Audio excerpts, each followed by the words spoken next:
এই দুনিয়ার সুখ আনন্দকে নষ্ট করে দেয় বার্ধক্য। মানুষ বুড়ো হতে চায় না। দেখবেন যে দাড়ি যার একটু সাদা হয়ে গেছে কত ভাবে ওইটার একটু লুকিয়ে রাখার ট্রাই করে, আছে না নাই? হ্যাঁ, এটারে কলপ দেয়, এটারে কেউ মেহেদি দেয়, এটারে কেউ কেটে কুটে। এই যে আমারও তো পাকতেছে এদিক দিয়ে, এ তো আজ থেকে 5 বছর আগেও তো কুচকুচে দাড়ি ছিল, চুল ছিল, রং ধরা যৌবন জং ধরে শেষ। এই তো জীবন, this is the circle of life. এটাই লাইফ। এই যে পাকতেছে এইখানে, এইখানে পাকতেছে, দিস ইজ লাইফ। তো মানুষ বুড়ো হতে চায় না। এখন দেখবেন যে অনেক শ্যাম্পু বেরোইছে, শ্যাম্পু অ্যান্টি এজিং শ্যাম্পু। কি এজিং? Anti ageing. ক্রিম বের হয়েছে, ক্রিম অ্যান্টি এজিং ক্রিম। এটা বলে অ্যাট্রাকশন লাগায় আর কি, যে এটা মাখলে মানুষ আর বুড়ো হয় না, এই শ্যাম্পু দিলে মানুষ আর বুড়ো হয় না। ভারতের একজন ধনকুবের আছে, নাম শুনেছেন না? মুকেশ আম্বানি। ওনার স্ত্রী নীতা আম্বানি, আমি একটা নিউজে দেখলাম যে তিনি গোল্ড ওয়াটার খেয়েছেন। 1 বোতল গোল্ড ওয়াটারের দাম মোস্ট লাইকলি $60,000 $60,000 1 বোতল গোল্ড ওয়াটার। কেন? এটা খেলে বার্ধক্যের ছাপ নাকি চেহারায় লাগে না। কিন্তু মানুষ যতই বয়স ধরে রাখতে চাক এই দুনিয়ার জামিনে, সে কি তার বয়স লুকাতে পারে? আমার কলিজার টুকরা সিলেট, আওয়াজ করে বলেন, এই দুনিয়ার জীবনে বয়সকে ধরে রাখা যাবে? আপনি অমর হবেন জান্নাতে, চির সুস্থ হবেন জান্নাতে। আপনি যদি চির যৌবন থাকতে চান, চির যুবক, এটা পাবেন জান্নাতে। সুবহানাল্লাহ বলেন। ওই জান্নাতে আপনি যেতে চান তো? চান? বদরের ময়দানে এই পাশে কোরাইশ, এই পাশে মুসলমানেরা। বিশ্বনবী জালামাই ভাষণ দিলেন, বললেন, কুমু ইলা জান্নাতিন আরদুহাস সামাওয়াতি ওয়াল আরদ উইদ্দাত লিল মুত্তাকিন। ও আমার সাহাবারা, ওই জান্নাতের দিকে ছোট, যেই জান্নাত আকাশ জমিন বিস্তৃত। তোমরা দেখতে পাচ্ছ এটা বদরের ময়দান না, এটা আল্লাহর জান্নাত। আওয়াজ করে পড়েন আল্লাহু আকবার। বিশ্বনবী বললেন, ছোট ওই জান্নাতের দিকে যে জান্নাতের বিস্তৃতি আকাশ জমিন বিস্তৃত। বিশ্বনবীর এই কথা শোনার পরে এক আনসারী সাহাবী সাইয়েদনা উমাইর ইবনুল হুমাম রাদিয়াল্লাহু তাআলা আনহু খেজুর খাচ্ছিলেন। তিনি বিশ্বনবীর দিকে তাকিয়ে কথা শুনছেন আর খেজুর খাচ্ছেন। যখন বিশ্বনবী বললেন জান্নাতের দিকে ছোট যে জান্নাত আকাশ জমিন বিস্তৃত, বিশ্বনবীর কথা শোনা মাত্র সাইয়েদনা উমাইর ইবনুল হুমাম বললেন বাহ বাহ। কি বললেন? বাহ বাহ, মানে চমৎকার, মাশাআল্লাহ, চমৎকার। আমরা ইদানিংকালে চমৎকার কিছু দেখলে ইংরেজিতে বলে ফেলি না, ওয়াও ওয়াও, বাহ বাহ, মাশাআল্লাহ। বিশ্বনবী বললেন, মা ইয়াহমিলুকা আলা কাউলিকা বাহ বাহ ইয়া উমাইর। ও উমাইর, আমার এই কথা শুনে তুমি কেন বললা বাহ বাহ, চমৎকার চমৎকার কেন বললা? সাইয়েদনা উমাইর ইবনে হুমাম রাদিয়াল্লাহু তাআলা আনহু বললেন, ইয়া রাসূলুল্লাহ, আপনার এই কথা শুনে আমি বড্ড খুশি হয়েছি, আর আমি প্রত্যাশা করছি আমি যদি ওই জান্নাতের মালিক হতে পারি তাহলে কতই না ভালো হতো। সুবহানাল্লাহ বলেন। বিশ্বনবী বললেন, ছোট ওই জান্নাতের দিকে যে জান্নাত আকাশ জমিন বিস্তৃত। আপনার এই চমৎকার মুখনিসৃত কথা শুনে আমার হৃদয়ের মধ্যে জান্নাতি হওয়ার বাসনা জেগে উঠলো, এজন্য বলেছি বাহ বাহ, আমি যদি ওই জান্নাতে যেতে পারতাম কতই না ভালো হতো। উমাইরের কথা শুনে বিশ্বনবী বললেন, ঠিক আছে উমাইর, জান্নাতে ঢোকার জন্য, এই জান্নাতের অধিবাসী হওয়ার জন্য যেহেতু তোমার এত আকাঙ্ক্ষা, আমি বলে দিলাম আনতা মিন আহলিহা, তুমি আল্লাহর ওই জান্নাতের অধিবাসী হবা। যাও উমাইর, তুমি ওই জান্নাতের অধিবাসী, ওই জান্নাত তুমি ঢুকবা, তুমি জান্নাতি। তার মানে সহজ কথায় তুমি জান্নাতি। সুবহানাল্লাহ বলেন। যখনই বিশ্বনবী বললেন জান্নাতি, সাইয়েদনা উমর রাদিয়াল্লাহু তাআলা আনহু খেজুর খাচ্ছিলেন আর মনে মনে ভাবে, বিশ্বনবী যখন ওয়ারেন্টি দিয়েছে, বিশ্বনবী যখন গ্যারান্টি দিয়েছে আমি জান্নাতে যাব, তাহলে হাতে তো এখনো 3টা খেজুর বাকি। এই 3টা খেজুর যদি খাই তাহলে জান্নাতে ঢুকতে দেরি হয়ে যাবে। সুবহানাল্লাহ পড়েন। হাতে কয়টা খেজুর? 3টা খেজুর। বিশ্বনবী বললেন, উমাইর আনতা মিন আহলিহা, তুমি ওই জান্নাতের অধিবাসী, তুমি জান্নাতি। উমাইর চিন্তা করলেন, আমি জান্নাতি, নবীর মুখ দিয়ে যখন বেরোইছে ওই জান্নাতে তো আমার ঢুকতেই হবে, কিন্তু হাতে 3টা খেজুর খেয়ে যদি জিহাদের ময়দানে যায় তাহলে জান্নাতে যেতে তো দেরি হয়ে যাবে। এই চিন্তা আসা মাত্রই খেজুর 3টাকে তিনি ছুঁড়ে মারলেন তলোয়ার বের করে আল্লাহু আকবার বলে বদরের ময়দানে ঝাঁপিয়ে পড়লেন। আল্লাহর শত্রুদেরকে কচুকাটা করে এক পর্যায়ে শাহাদাতের সুধা পেয়ে নিজেও জান্নাতি হয়ে গেলেন। পড়েন সুবহানাল্লাহ। প্রিয় ভাইরা, সূরাতুল আহজাবের ৪৫ এবং ৪৬ নম্বর আয়াত আমি তেলাওয়াত করেছি, যেখানে আল্লাহ তাআলা বিশ্বনবীর ৫টি বৈশিষ্ট্যের কথা বলেছেন। কয়টি? সবাই বলুন আওয়াজ করে, কয়টি? 5টি বৈশিষ্ট্যের কথা আল্লাহ তাআলা এই আয়াত দুটিতে উল্লেখ করেছেন। বিশ্বনবী সাল্লাল্লাহু আলাইহি ইসলামের জীবনী, ওনার বায়োগ্রাফি নিয়ে কথা বলাটা দুষ্কর, কারণ এটার কোনো শেষ নাই, কুল নাই, কিনারা নাই, বিয়ন্ডলেস, বাউন্ডলেস, বটমলেস। সুবহানাল্লাহ বলেন। কারণ তিনি তো এমন নবী যিনি হ্যাঁ বললে এটা শরীয়তে হালাল হয়ে যায়। নবীর মুখ দিয়ে যদি বের হয় হ্যাঁ, নাম, ইয়েস, তাহলে এটা হালাল। ঠিক কিনা বলেন? এ নবীর মুখ দিয়ে যদি না বের হয় যে না, নো, তাহলে এটা শরীয়তে হারাম হয়ে যায়। কেমন নবী আমরা পেয়েছি, যিনি হ্যাঁ বললে হালাল, না বললে হারাম, যিনি সাব্বাবা এই আঙ্গুলি উপরের দিকে উঁচু করলে চাঁদ ভেঙে 2 টুকরা হয়ে যায়, যে নবী জমিন থেকে পা উঁচু করলে আল্লাহর আরশে মেরাজে চলে যায়, এমন নবীর উম্মত আমরা হয়েছি। যে নবীকে বাদ দিলে কোরআন বোঝা যায় না, কারণ এ নবীর উপরই কোরআন নাজিল করেছে কে? এ নবীকে বাদ দিলে হাদিস বোঝা যায় না, কারণ হাদিস তো এ নবীর মুখনিসৃত পবিত্র বাণী। সুবহানাল্লাহ পড়েন। এ নবীকে বাদ দিলে জান্নাত চিনা যায় না, কারণ জান্নাত তিনি চাক্ষুষ দেখে এসে আমাদেরকে মেরাজ শেষে বর্ণনা করে শুনিয়েছেন। এ নবীকে বাদ দিলে জাহান্নাম চেনা যায় না, এ নবীকে বাদ দিলে আমার রবকে চেনা যায় না। ঠিক কিনা বলেন? তো বিশ্বনবীর 5টি বৈশিষ্ট্যের কথা আল্লাহ তাআলা এই সূরাতে উল্লেখ করেছেন। আল্লাহ রাসূল সাল্লাল্লাহু আলাইহি ওয়াসাল্লাম যখন মক্কাতে দাওয়াত দিচ্ছিলেন, মক্কার কুরাইশরা নানাভাবে বিষ্ণু ইসা ইসলামকে কষ্ট দিচ্ছিল, নানাভাবে ট্যাগিং করছিল, মিথ্যা অপবাদ দিচ্ছিল। কখনো কখনো তারা বিশ্বনবীকে বলছিল মিথ্যাবাদী, কাযযাব।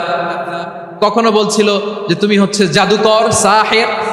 কখনো বলেছে শায়ের, মুহাম্মদ তুমি কবি। কখনো বলেছে কাহেন, মুহাম্মদ তুমি গণক। এবং কখনো বলেছে মুহাম্মদ তুমি হচ্ছে মাজনুন, মানে পাগল। আওয়াজ করে সবাই পড়ুন নাউযু বিল্লাহি মিন যালিক। তাহলে বিশ্বনবীকে মৌলিকভাবে এই 5টি অপবাদ দিয়েছে। আমার কলেজা টুকরা সিলেটের ভাইরা, বিশ্বনবীর ব্যাপারে মিথ্যা অপবাদ মৌলিকভাবে দিয়েছে কয়টি? 5টি। বলেছে তুমি মিথ্যাবাদী, বলেছে তুমি গণক, তুমি কবি, তুমি পাগল, তুমি জাদুকর। বিশ্বনবীকে যে 5টি অপবাদ দেয়া হলো, আল্লাহ তাআলা এটা সহ্য করেননি। এই 5টি অপবাদের বিপরীতে আল্লাহ তাআলা বিশ্বনবীর 5টি চমৎকার বৈশিষ্ট্য উল্লেখ করে সূরাতুল আহজাবের 2টি আয়াত নাজিল করেছেন। আওয়াজ করে পড়েন আল্লাহু আকবার। 5টি চমৎকার বৈশিষ্ট্য সূরাতুল আহজাবের ভেতরে রব্বুল আলামিন উল্লেখ করে আমাদেরকে জানিয়ে দিচ্ছেন, ইয়া আইয়ুহান নাবিয়্যু ইন্না আরসালনাকা শাহিদান ওয়া মুবাশশিরান ওয়া নাযীরা ওয়া দাঈয়ান ইলাল্লাহি বিইذনিহি ওয়া সিরাজাম মুনীরা। পড়েন আল্লাহু আকবার। রব্বুল আলামিন ডেকে বলেন, ও নবী, নিশ্চয় আমি আপনাকে সাক্ষ্যদাতা রূপে প্রেরণ করেছি, সুসংবাদদাতা রূপে প্রেরণ করেছি, সতর্ককারী রূপে প্রেরণ করেছি, আল্লাহর দিকে আহ্বানকারী রূপে প্রেরণ করেছি, আর আলো দানকারী চেরাগ রূপে, প্রদীপ রূপে প্রেরণ করেছি। পড়েন সুবহানাল্লাহ। 5টা বৈশিষ্ট্য। 1 নম্বরে আল্লাহ তাআলা বললেন, হে নবী, নিশ্চয় আমি আপনাকে সাক্ষ্যদাতা হিসেবে প্রেরণ করেছি। সাক্ষ্যদাতা, বিষ্ণু ইসা ইসলাম সাক্ষ্য দিবেন, এজন্য শাহিদ। শাহিদ মানে সাক্ষ্যদাতা। আওয়াজ করে বলুন, শাহিদ মানে কি? তিনি সাক্ষ্য দিবেন। মুবাশশির, 2 নম্বর বৈশিষ্ট্য হচ্ছে তিনি মুবাশশির। মুবাশশিরুম বিরাহমাতিল্লাহি ওয়া বিল জান্নাহ। তিনি আল্লাহর রহমতের সুসংবাদ দেন, তিনি আল্লাহর জান্নাতের সুসংবাদ দেন। সুবহানাল্লাহ পড়েন। 3 নম্বর বৈশিষ্ট্য হচ্ছে নাযীর, তিনি সতর্ককারী, ওয়ার্নার। তিনি সাবধান করতে এসেছেন, রিমাইন্ডার দিতে এসেছেন যে আল্লাহর পথে যদি না চলো, শিরকি কাজ যদি না থামাও, তাহলে এমন আযাব আসবে আল্লাহর পাকড়াও থেকে তুমি বাঁচতে পারবে না। তিনি নাদির। বিষ্ণু ঈসা ইসলামের 4 নম্বর বৈশিষ্ট্য হচ্ছে দাঈয়ান ইলাল্লাহ, তিনি আল্লাহর দিকে আহ্বানকারী। এই যে আমরা আমাদেরকে পরিচয় দেই যে আমরা দাঈ, বলি না? বলি যে উনি হচ্ছেন একজন দাঈ ইলাল্লাহ। বহু বচনে আমরা বলি আদ-দুআত ইলাল্লাহ, এটা কোরআনের এই আয়াত থেকে এসেছে। সুবহানাল্লাহ পড়েন। ওয়া দাঈয়ান ইলাল্লাহি বিইذনিহি, আল্লাহর আদেশে বিষ্ণু ঈসা ইসলাম আল্লাহর দিকে মানুষকে ডাকেন। এবং বিষ্ণু ঈসা ইসলামের 5 নম্বর বৈশিষ্ট্য হচ্ছে সিরাজাম মুনীরা, আলো দানকারী প্রদীপ, আলোকদীপ্ত প্রদীপ, যে আলো দিয়ে তিনি গোটা বিশ্বকে আলোকিত করেছেন। আওয়াজ করে পড়েন আল্লাহু আকবার। তাহলে মোট 5টি বৈশিষ্ট্য নিয়ে আমরা কথা বলবো বিশ্বনবীর। আওয়াজ করে বলুন কয়টি? 1 নম্বরে হচ্ছে শাহিদ, বিশ্বনবী সাক্ষী দিবেন। কি দিবেন? He will be witness for all prophets and for us, তিনি নবীদের উপরও সাক্ষী দিবেন, আবার উম্মতের উপরও সাক্ষী দিবেন। সুবহানাল্লাহ পড়েন। কিয়ামতের দিন আল্লাহ তাআলা প্রত্যেক নবীকে জিজ্ঞেস করবেন যে তুমি কি তোমার উম্মতের কাছে আমি যা যা পৌঁছাতে বলেছিলাম পৌঁছিয়েছো? নবীরা বলবে আল্লাহ আমি পৌঁছিয়েছি। নবীদের কথা ঠিক কিনা, সত্য কিনা, এর সপক্ষে তখন বিশ্বনবী সাক্ষী দিবেন। সুবহানাল্লাহ পড়েন। এজন্য রব্বুল আলামিন বলেন ফাকাইফা ইযা জিনা মিন কুল্লি উম্মাতিন বিশাহীদিন ওয়া জিনা বিকা আলা হাউলাই শাহীদা। তখন কেমন হবে যখন প্রতিটি উম্মত থেকে আমি একজনকে সাক্ষ্য হিসেবে বের করে আনবো, আর তাদের উপরে নবী আমি আপনাকে সাক্ষ্য বানাবো। পড়েন সুবহানাল্লাহ। তাহলে সব উম্মতের ব্যাপারে সেই উম্মতের নবীরা সাক্ষ্য দিবে, আর ওই নবীদের উপরে আমাদের নবী বিশ্বনবী সাক্ষ্য দিবেন। সুবহানাল্লাহ পড়েন। এজন্য বিশ্বনবী হচ্ছেন শাহিদ। শাহিদের আরেকটা ব্যাখ্যা হচ্ছে বিশ্বনবী সাল্লাল্লাহু আলাইহি ওয়াসাল্লাম আমাদের সাক্ষীর উপরে তিনি সাক্ষী দিবেন। তিনি নবীদেরও সাক্ষী, আবার আমাদের উপর উম্মতের উপরও সাক্ষী। সুবহানাল্লাহ পড়েন। রব্বুল আলামিন বলেন وَكَذَلِكَ جَعَلْنَاكُمْ أُمَّةً وَسَطًا لِتَكُونُوا شُهَدَاءَ عَلَى النَّاسِ وَيَكُونَ الرَّسُولُ عَلَيْكُمْ شَهِيدًا। আর অনুরূপভাবে আমি তোমাদেরকে মধ্যমপন্থী উম্মত হিসেবে তৈরি করেছি, প্রেরণ করেছি। ব্যালেন্সড উম্মাহ, মধ্যমপন্থী উম্মাহ হিসেবে প্রেরণ করেছি, যাতে করে তোমরা সবার উপরে সাক্ষ্য দিতে পারো, আর যাতে তোমাদের নবী হতে পারে তোমাদের উপরে সাক্ষ্যদাতা। পড়েন সুবহানাল্লাহ। আমরা হচ্ছি ব্যালেন্সড উম্মাহ, আমরা সবার ব্যাপারে সাক্ষ্য দিব, আর আমাদের উপর সাক্ষ্য দিবে স্বয়ং বিশ্বনবী। সুবহানাল্লাহ পড়েন। তাহলে আমাদের নবী নবীদের উপরও সাক্ষী, আমাদের উপরও সাক্ষী। সেই বুখারীতে এসেছে আল্লাহ তাআলা কিয়ামতের দিন সাইয়েদনা নূহ আলাইহিস সালামকে বলবেন, নূহ তুমি কি দাওয়াত পৌঁছিয়েছো তোমার উম্মতের কাছে? নূহ আলাইহিস সালাম বলবেন হ্যাঁ আমি পৌঁছিয়েছি। এবার নূহের উম্মতকে আল্লাহ জিজ্ঞেস করবেন, এ নূহের উম্মতেরা তোমাদের নবী নূহ কি দাওয়াত পৌঁছিয়েছে? নূহের উম্মত বলবে না আল্লাহ, আমাদের কাছে কোনো সতর্ককারী আসে নাই, কোনো নবী টবি আসে নাই, কোনো দাওয়াতও আমরা পাই নাই, আপনারাও চিনি নাই, জান্নাতও চিনি নাই, জাহান্নামও চিনি নাই। নূহ আলাইহিস সালাম বিপদে পড়ে যাবেন। তখন আল্লাহ বলবেন নূহ তুমি বললা পৌঁছিয়েছো, তোমার উম্মত বলে কিছু পায় নাই। নূহ তোমার কি কোনো সাক্ষী আছে? তোমার কথা আর তোমার উম্মতের কথা তো মিলে না। তুমি বললা তুমি আমার নির্দেশনা দাওয়াত পৌঁছে দিয়েছো, কিন্তু তোমার উম্মত বলে পায় নাই। নূহ তোমার পক্ষে কোনো সাক্ষী আছে? নূহ আলাইহিস সালাম বলবেন আছে। কে?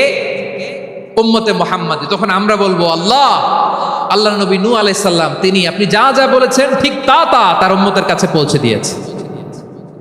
এবার নূহের উম্মতের সাথে আমাদের ঝগড়া লাগবে। তারা বলবে তোমরা আসছো আমাদের হাজার হাজার বছর পরে, তোমরা কি করে জানলা? তোমাদের সাক্ষী ধর্তব্য হবে না। আমরা তখন বলবো আমাদের কোরআনে তোমাদের নবীর নামে আল্লাহ তাআলা একটা সূরা নাজিল করেছেন, সূরাতে নূহ। আওয়াজ করে পড়েন আল্লাহু আকবার। আমরা বলবো আমাদের কোরআনে তোমাদের নবীর কথা আল্লাহ আমাদেরকে জানিয়েছেন, দিন রাত এক করে তোমাদের কাছে তিনি দাওয়াত পৌঁছেছেন। তোমরা কানের মধ্যে হাত দিয়ে রাখতা, চেহারাটা কাপড় দিয়ে ঢেকে রাখতা, আল্লাহর নবী নূহকে পিটিয়ে ছালা দিয়ে পেঁচিয়ে তোমরা পাহাড়ে তুলে রেখে আসতা। সব আমরা জানি। আমরা যখন বলবো এই কথা, নূহের উম্মত চুপসে যাবে। তখন আমরা সত্য বলেছি কিনা এটা আল্লাহ তাআলা জানতে চাইবে বিশ্বনবীর কাছে। তখন বিশ্বনবী আমাদের পক্ষে সাক্ষী দিবেন। আওয়াজ করে বলেন আল্লাহু আকবার। এজন্য আল্লাহ বলেন, নবী আপনি হচ্ছেন সাক্ষ্যদাতা, সব নবীদের উপর আপনি হবেন সাক্ষী, আবার আপনার উম্মতের সাক্ষীর উপর আপনি হবেন সাক্ষী। তার মানে নবী গো, কিয়ামতের কঠিন ময়দানে আপনি হবেন রাজ সাক্ষী। বিশ্বনবী কি সাক্ষী? আওয়াজ করে বলেন, রাজ সাক্ষী, সব সাক্ষীর বড় সাক্ষী। এজন্য বিশ্বনবীকে আল্লাহ তাআলা প্রথম যে বৈশিষ্ট্যটা দিয়েছেন সেটা হচ্ছেন শাহিদ। তিনি সাক্ষ্যদাতা, witness for all messenger of God and for all of us. সুবহানাল্লাহ পড়েন।